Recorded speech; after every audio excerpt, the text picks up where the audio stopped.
মা দিবস, বাবা দিবস, ভালোবাসা দিবস, আরও কত কী দিবস।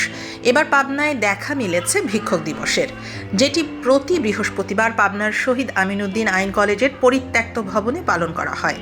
যে কারণে পাবনায় বৃহস্পতিবারকে বলা হয় ভিক্ষুক দিবস। যারা শহর ও আশেপাশের ছিন্নমূলের মানুষ, তাদের জন্যই দুমুঠো মাংস ভাত খাবার দেওয়ার মাধ্যমেই পালন করা হয় এই দিবসটি। এ সকল ভিক্ষুকদের আনাগোনায় মিলন মেলায় রূপ নেয় ভবনটি। বিগত ৮ বছর ধরে চলছে এ মিলন মেলা। দুমুঠো ভালো মন্দ খাবার খেতে শহর ও আশেপাশের ভিক্ষুকেরা দুপুর হলেই জড়ো হতে থাকেন আইন কলেজের এ পরিত্যক্ত ভবনের আঙিনায়। আর ছিন্নমূলের এসব মানুষদের পাশে দাঁড়ান একদল স্বেচ্ছাসেবী।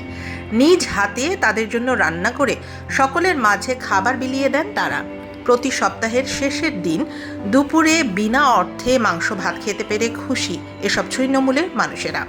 আমরা প্রতি বৃহস্পতিবারই পাই, আমাদের অনেক লোকের পান বাসায় বুঝছেন, আমরা প্রতি বৃহস্পতিবারই পাই।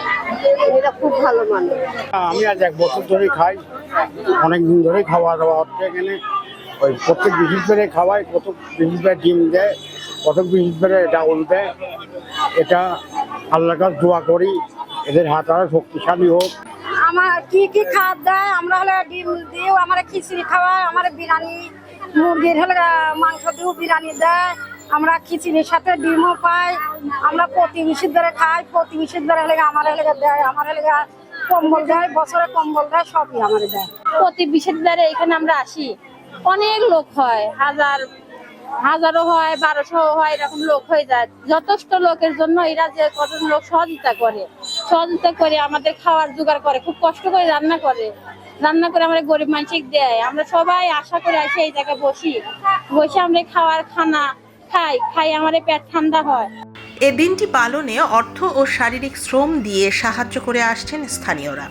প্রতি বৃহস্পতিবারে এই গরিব অসহায়দের জন্য একটা খানা পিনার ব্যবস্থা করা হয়। এরা প্রতি সপ্তাহে বৃহস্পতিবারে এটা কার্যক্রম চলে, যাতে গরিব অসহায় মানুষরা কিছু দুই মুঠো খাবার খেয়ে তাদের নিবারণ করতে পারে। তারাও আমাদের জন্য অনেক দোয়া করে। আমরাও চাই তাদের জন্য এটা আরো কার্যক্রমটা চালাই যেতে চাই।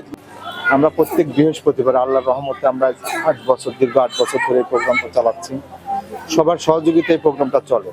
বিশেষ করে যেটা নাম না বললেই না, শমশের আলী হেলাল, কানাডা প্রবাসী, আমাদের আমিন ভাই, আজ 8.5 বছর ধরে আমরা এই প্রোগ্রামটা করছি। আল্লাহর রহমতে এখানে যখন আমরা শুরু করি তখন 20-30 জন আসতো, এখন প্রায় 300-350 মানুষ আসা যাওয়া করে এখানে। আমার একটা ছেলে ছিল, ইন্টার সেকেন্ড ইয়ারে পড়তো। আমার ছেলেটা মারা যাওয়ার পর থেকে আমি এই গরিবদেরকে একটু খাবার বেঁচে যায় এগুলো আমরা দেওয়া শুরু করলাম। যাতে হয় না, পরে রান্না করা শুরু করলাম। 1 কেজি, 1.5 কেজি, 2 কেজি এরকম করতে পারে 1.5, 2 মণ, 2.5 মণ রান্না করা হতো। তো এখন এইভাবে চলতেছে। রান্নাটা আমি বাবুর্চি আমি ফ্রিভাবে করে দিই। আমরা এই প্রোগ্রাম চালিয়ে যাচ্ছি। তো আল্লাহ আমাদের চালাচ্ছে প্রায় 8 থেকে 8.5 বছর। আয়োজক প্রায় 8 বছর আগে ভিক্ষুকদের খাওয়ানোর এমন আয়োজনের উদ্যোগ নেন এই কানাডা প্রবাসী। গরিবকে নাকি ভালোবাসা দিলে স্রষ্টা নাকি বাড়ায় দেয় সবার জন্যে। তা আমি একটা গরিবকে দেওয়ার পরে সে আমাকে বলছিল যে আল্লাহ আপনাকে বড়লোক করুক। তা আমি তখন ওনার টাকাটা কেড়ে নিয়েছিলাম। তো উনি বললেন আমার টাকা কেড়ে নিলেন কেন? আমি বললাম যে আপনার জন্য আল্লাহ দেয়, আপনি তো কারো আমারে দিলেন না, তাহলে গরিবকে? তাহলে তা গরিব আপনি। তাই বললাম তাহলে আমরা কি? কাকে আমরা সকলে গরিব, ধনী হইল গা স্রষ্টা। আর খাওয়ার এটা উপলব্ধি, একদিনকে আমি হোটেলে বসেছিলাম এখানে রূপকথার গলিতে 8 বছর আগে। তো এনারা তখন জানলাম যে পাবনাতে একটা ভিক্ষা দিবস আছে, যেটা আমরা ভালোবাসা দিবস, বিভিন্ন দিবস বলি না, তো ভিক্ষা দিবস। প্রত্যেক বৃহস্পতিবারে অনেক লোকজন আসে এখানে এই খাওয়ার তাড়নায়। তো সামান্য একটু খিচুড়ি খাওয়ার জন্য এনারা এত কষ্ট করে আসে। আমার কাছে মনে হলো যে এরা মনে হয় বাসায় এতটুকু ফ্রেশ খাবার খাইতে পারে না। তো তখন থেকে এটা শুরু হলো আমিন মামার মাধ্যমে, এইসব ইয়াং ছেলেপেলেদের মাধ্যমে আল্লাহর রহমতে আস্তে করে শুরু হলো। সেখান থেকে আজকে 8 বছর ধরে আমরা এই কাজটা করে যাচ্ছি। স্পেশালি ইয়াং ছেলেপেলেরাই এটার মধ্য ভূমিকা পালন করতেছে। প্রতি বৃহস্পতিবারে ভিক্ষুকদের জন্য ভাতের সাথে প্রায় 3 মণ মাংস রান্না করা হয়। গড়ে ভিক্ষুক আসেন 350 থেকে 400 জন।